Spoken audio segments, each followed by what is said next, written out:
Good morning students.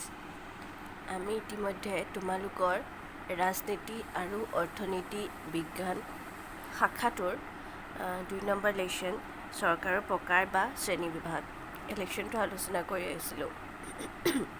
এই পাঠটো আলোচনা কৰোঁতে আমি এতিয়ালৈকে ৰাষ্ট্ৰপতীয় চৰকাৰ আৰু সংসদীয় চৰকাৰৰ বিভিন্ন বৈশিষ্ট্য, সেই চৰকাৰসমূহৰ দুখ গুণ এইসমূহ আমি আলোচনা কৰিলোঁ।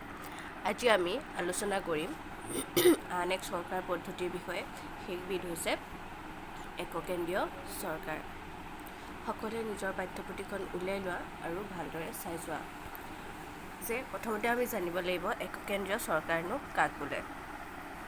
ক্ষমতাৰ কেন্দ্ৰীকৰণ আৰু বিতৰণৰ ওপৰত ভিত্তি কৰি চৰকাৰক এককেন্দ্ৰীয় আৰু যুক্তৰাষ্ট্ৰীয় এই দুটা শ্ৰেণীত ভাগ কৰিছে। ক্ষমতাসমূহ মানে ক্ষমতা মানে হৈছে পাৱাৰ দেই। এখন দেশ বা এখন ৰাজ্য চলাবলৈ যিটো ক্ষমতা থাকে, যাৰ হাতত ক্ষমতা থাকে, সেই ক্ষমতাটোৰ কি কৈছে কেন্দ্ৰীকৰণ আৰু বিতৰণৰ ওপৰত ভিত্তি কৰি চৰকাৰক এককেন্দ্ৰীয় আৰু যুক্তৰাষ্ট্ৰীয় এই দুই শ্ৰেণীত ভাগ কৰা হৈছে। মানে এই ক্ষমতাসমূহ কাৰ হাতত ন্যস্ত থাকিব সেই ভাগ বিতৰণৰ ওপৰত ভিত্তি কৰি দুটা ভাগত ভাগ কৰিছে। সেইটো কি বুলি কৈছে? এককেন্দ্ৰীয় আৰু যুক্তৰাষ্ট্ৰীয়। আৰু আমি আজি পঢ়িম এককেন্দ্ৰীয় চৰকাৰৰ বিষয়ে। যি পদ্ধতিৰ চৰকাৰত সকলো ক্ষমতা একমাত্ৰ কেন্দ্ৰীয় চৰকাৰৰ হাততেই কেন্দ্ৰীভূত হৈ থাকে, অৰ্থাৎ মাত্ৰ এটা কেন্দ্ৰৰ পৰাই শাসন চলে, তেনে চৰকাৰক এককেন্দ্ৰীয় চৰকাৰৰ আখ্যা দিয়া হয়। মানে কি কৈছে যে যি পদ্ধতিত চৰকাৰৰ সকলো ক্ষমতা, এখন চৰকাৰৰ সকলোবোৰ ক্ষমতা কেৱল এটা চালিকা শক্তিৰ হাততেই কি হৈ থাকে? ন্যস্ত হৈ থাকে। মানে কেন্দ্ৰৰ হাততেই ন্যস্ত থাকে, তাকে মানে কেন্দ্ৰীয় চৰকাৰৰ হাততেই ন্যস্ত থাকে, তেতিয়াহ'লে তাক কি বুলি ক'ব? এককেন্দ্ৰীয় চৰকাৰ বুলি ক'ব। এই চৰকাৰক শাসনৰ সুবিধাৰ বাবে স্থানীয় প্ৰশাসনিক গোট থাকে যদিও সেইবিলাক সাংবিধানিক নহয়। এই চৰকাৰবিলাকত কি হয়, শাসনৰ সুবিধা হ'বৰ কাৰণে এতিয়া যদি তোমালোকে ভাৰতবৰ্ষতেই চোৱা, দিল্লীত বহি যদি কেন্দ্ৰীয় চৰকাৰে কয় যে আমি গোটেই ভাৰতবৰ্ষখন শাসন কৰিম, তেতিয়া অকল তাৰ পৰা শাসন কৰাটো কি হ'ব? অকণমান কি হ'ব? দিগদাৰ হ'ব, হয়নে নহয়? প্ৰব্লেম হ'ব। কাৰণ বহুত দূৰ দূৰণি জেগাবিলাকত কেনেকৈ কি হৈ আছে চৰকাৰে হয়তো ভালকৈ গম নাপাব।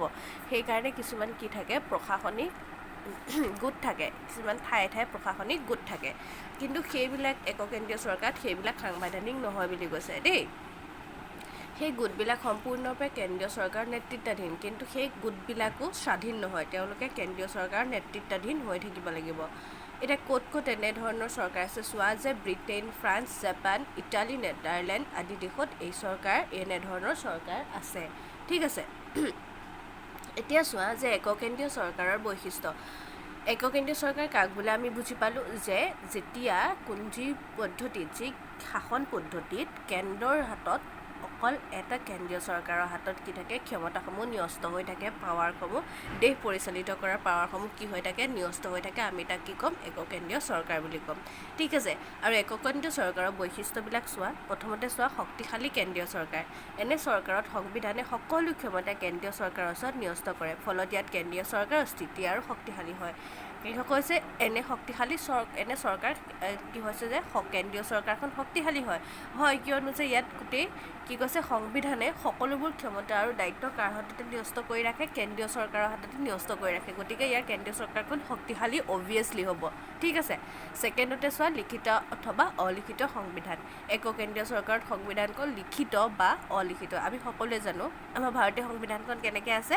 লিখিত আৰু অলিখিত দুইটা ধৰণে আছে। ঠিক তেনেকৈ এককেন্দ্ৰীয় চৰকাৰ ব্যৱস্থাটো কি কৈছে? যিখন সংবিধানখন লিখিত আৰু অলিখিত দুইটা টাইপতে পোৱা যায়। তাৰপিছত একক নাগৰিকত্ব। কি কৈছে যে একক নাগৰিকত্বক এককেন্দ্ৰীয় চৰকাৰৰ প্ৰধান বৈশিষ্ট্য। যুক্তৰাষ্ট্ৰত থকাৰ দৰে দ্বি-নাগৰিকত্ব ব্যৱস্থা ইয়াত নাই। মানে একক নাগৰিকত্ব, সকলো লোকৰে এটাই নাগৰিকত্ব, এটাই পৰিচয় দেই। জনসাধাৰণৰ অকল এটা নাগৰিকত্বই থাকিব। চতুৰ্থতে চোৱা যে দুৰ্বল ন্যায়পালিকা। এককেন্দ্ৰীয় চৰকাৰৰ আইনসভাত প্ৰাধান্য পৰিলক্ষিত হয়। আইনসভাই প্ৰস্তুত কৰা আইন সমগ্ৰ দেশৰ বাবে প্ৰযোজ্য হয় আৰু তেনে আইনৰ ওপৰত ন্যায়িক পুনৰীক্ষণৰ ব্যৱস্থা নাথাকে।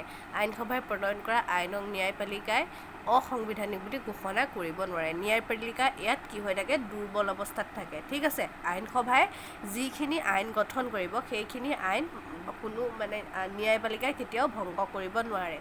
ঠিক আছে, গতিকে ন্যায়পালিকাৰ ইয়াৰ ভূমিকা কি হয়, দুৰ্বল হয়। ইয়াৰ পিছত চোৱা যে নমনীয় সংবিধান। এককেন্দ্ৰীয় চৰকাৰৰ সংবিধান সাধাৰণতে নমনীয় হয়। কেন্দ্ৰীয় চৰকাৰে নিজৰ প্ৰয়োজনত সংবিধানখন সংশোধন কৰিব পাৰে। এককেন্দ্ৰীয় চৰকাৰৰ সংবিধানখন সাধাৰণতে কি হয় যে নমনীয় হয়, তাক মানে চেঞ্জ কৰিব পাৰে। কেন্দ্ৰীয় চৰকাৰখনে নিজৰ প্ৰয়োজন সাপেক্ষে সংবিধানখন কি কৰিব পাৰে, চেঞ্জ কৰিব পাৰে। ঠিক আছে, এইকেইটা আছিলে এককেন্দ্ৰীয় চৰকাৰৰ প্ৰধান বৈশিষ্ট্য। এতিয়া চোৱা এককেন্দ্ৰীয় চৰকাৰৰ গুণসমূহ চোৱা যে এককেন্দ্ৰীয় চৰকাৰে সমগ্ৰ দেশৰ বাবে একেধৰণৰ প্ৰশাসন ব্যৱস্থা প্ৰয়োগ আৰু কাৰ্যকৰী কৰাৰ বাবে প্ৰশাসন শক্তিশালী হয়। ইয়াত কি হৈ থাকে, জটিলতা নাথাকে। যে সকলোৰে কাৰণে এখনেই চৰকাৰ ন, যে এখন চৰকাৰে গোটেই দেশখন শাসন কৰিব, গতিকে কি কৰিছে, শাসন ব্যৱস্থাটোতো একেই হ'ব, আৰু গতিকে ইয়াত কি কৈছে, ইয়াত কোনো জটিলতা নাথাকে দেই এই শাসন কাৰ্যকৰী কৰাৰ ক্ষেত্ৰত। তাৰপিছত চোৱা যে যিহেতু কেন্দ্ৰীয় চৰকাৰে সমগ্ৰ দেশৰ শাসন চলায়, সেইবাবে যিকোনো ভুলৰ বাবে কেন্দ্ৰীয় চৰকাৰ দায়ী হৈ যায়। কেন্দ্ৰীয় চৰকাৰে স্থানীয় চৰকাৰক নিজৰ ভুলৰ বাবে জগৰীয়া কৰিব নোৱাৰে। ঠিক আছে, যে সকলো কাম কেন্দ্ৰীয় চৰকাৰে কৰে, যেতিয়া যে স্থানীয় যিখিনি চৰকাৰ থাকে সেইসমূহৰ ওপৰত কেন্দ্ৰীয় চৰকাৰে সেই স্থান এলেকাটোৰ যদি কিবা বেয়া হয় বা কিবা প্ৰব্লেম হয়, সেইটোৰ ক্ষেত্ৰত কেন্দ্ৰীয় চৰকাৰে স্থানীয় চৰকাৰখনক দোষ দিব নোৱাৰে। কাৰণ কেলৈ, যে সকলো শাসন তেওঁলোকে নিজেই কৰে, হয়নে নহয়? তাৰপিছতে চোৱা যে এককেন্দ্ৰীয় চৰকাৰৰ পৰিচালনা ব্যয় কম, ফলত উন্নয়নমূলক কামত অধিক ধন ব্যয় কৰাৰ সুযোগ পায়। মানে কি হয় যে এককেন্দ্ৰীয় চৰকাৰৰ পৰিচালনা কৰিবলৈ যিমানখিনি টকাৰ প্ৰয়োজন হয় সেই ব্যয়টো কম হয়, ফলত কি হয়, উন্নয়নমূলক কামত কি কৰিব নোৱাৰে, কি কৰিব পাৰে, অধিক পৰিমাণে টকা ব্যয় কৰিব পাৰে। 4 নম্বৰতে চোৱা জৰুৰীকালীন অৱস্থাত এককেন্দ্ৰীয় চৰকাৰে বিশেষ উপযোগী। অতি ক্ষিপ্ৰভাৱে এনে চৰকাৰে যিকোনো অৱস্থাৰ সন্মুখীন হয়। এককেন্দ্ৰীয় চৰকাৰখন জৰুৰীকালীন অৱস্থাৰ বাবে কি বহুত গুৰুত্বপূৰ্ণ দেই, ভাল হয়। এনে চৰকাৰৰ সংবিধান নমনীয় চৰিত্ৰৰ বাবে পৰিৱেশ আৰু পৰিস্থিতি সাপেক্ষে সহজে সংশোধন কৰিব পাৰে যায়। সেইটোতো অলৰেডি কৈয়ে আহিছোঁ, ইয়াৰ এটা প্ৰধান বৈশিষ্ট্য হয় যে সংবিধানখন নমনীয় হয় আৰু অতি সোনকালে আমি তাক চেঞ্জ কৰিব পাৰোঁ।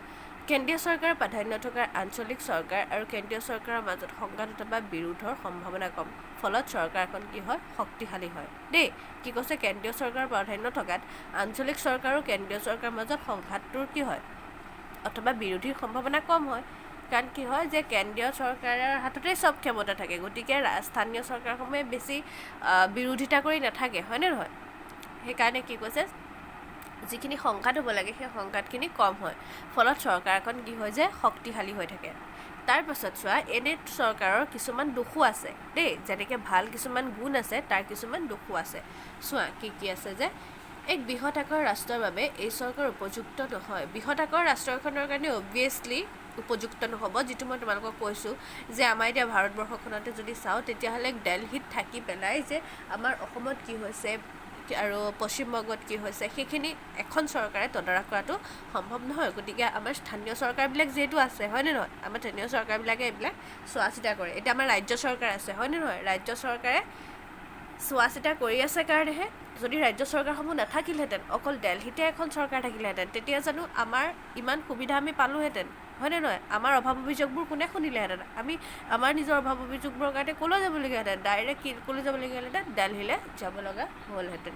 ঠিক আছে, গতিকে কি কৈছে যে বৃহৎ আকাৰৰ ৰাষ্ট্ৰৰ বাবে এইটো উপযুক্ত নহয়। এককেন্দ্ৰীয় চৰকাৰে জনসাধাৰণে সক্ৰিয়ভাৱে দেশৰ শাসন কাৰ্যত অংশগ্ৰহণৰ সুযোগ নাপায়, অবভিয়াছলি নাপায়, হয়নে নহয়? ফলত জনসাধাৰণৰ ৰাজনৈতিক সক্ৰিয়তাটো কমি যায়। আমি সকলোৱে জানো যে চৰকাৰ এখনৰ প্ৰধান ভূমিকা হৈছে জনসাধাৰণ, আৰু জনসাধাৰণৰ যদি সক্ৰিয়তা নাথাকে তেতিয়াহ'লে চৰকাৰখন জানো সুচাৰুৰূপে পৰিচালিত হ'ব? কিন্তু এককেন্দ্ৰীয় চৰকাৰত জনসাধাৰণে কি কয়, সক্ৰিয়ভাৱে দেশৰ শাসন ব্যৱস্থাত অংশগ্ৰহণ কৰিব নোৱাৰে।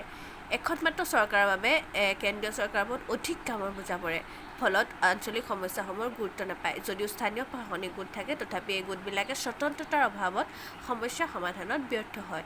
এখন মাত্ৰ চৰকাৰৰ বাবে এখন চৰকাৰ, হয় নে নহয়, যিটো তোমালোকক উদাহৰণ অলৰেডি দি দিছোঁ যে ভাৰততে যদি এখন চৰকাৰে থাকিলেহেঁতেন, কেন্দ্ৰীয় চৰকাৰখনে, ৰাজ্য চৰকাৰসমূহ নাই বোলে, ঠিক তেতিয়াহ'লে যে তেওঁলোকে কিমানখিনি প্ৰতিখন ৰাজ্যৰে কাম তেওঁলোকে কৰিবলগীয়া হ'লেহেঁতেন, হয়নে নহয়?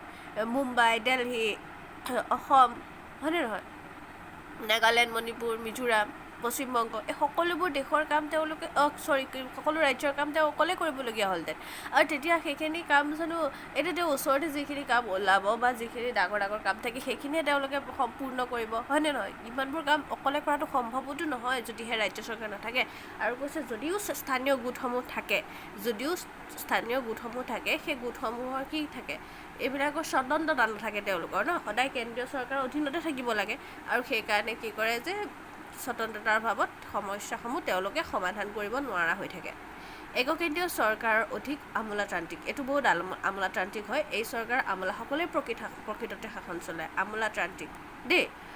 এককেন্দ্ৰীয় চৰকাৰ স্বেচ্ছাচাৰী হোৱাৰ আশংকা প্ৰবল হয়। যুক্তৰাষ্ট্ৰীয় চৰকাৰৰ দৰে এনে চৰকাৰ কেন্দ্ৰ আৰু অংগ চৰকাৰৰ মাজত ক্ষমতাৰ বিতৰণ ব্যৱস্থা নথকাত এনে চৰকাৰে নিজে ইচ্ছাৰে শাসন চলায়। গতিকে এককেন্দ্ৰীয় চৰকাৰত অকল এখন চৰকাৰৰ হাততে সকলোবোৰ দায়িত্ব আৰু কাৰ্য নিহিত হৈ থাকে, হয়নে নহয়? সকলো ক্ষমতা থাকে।